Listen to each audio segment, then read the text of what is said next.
ঢাকা শহরে ৩০ বছরেরও বেশি সময় বসবাস করেও কখনো ঘোরার উদ্দেশ্যে ধানমন্ডি লেকে গিয়েছি বলে মনে পড়ে না।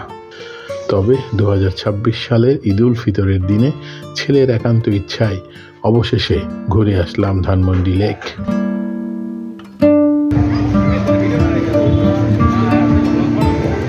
প্রথমে গিয়েছি রবীন্দ্র সরোবরে, যা নাটক, সঙ্গীতানুষ্ঠান, শিল্পচর্চা এবং বিকেলের আড্ডার জন্য সুপরিচিত।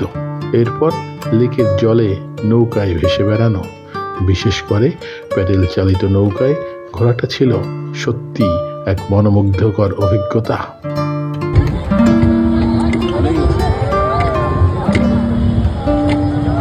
তো ভালো লাগবে না, যারা বেশি দেওয়া লাগবে না, লাগবে নিলাম না।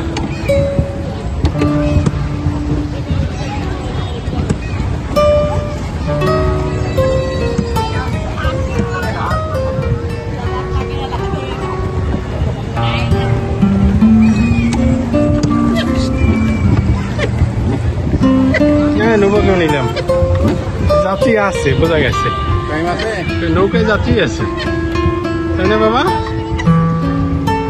কাছাকাছি থাকে।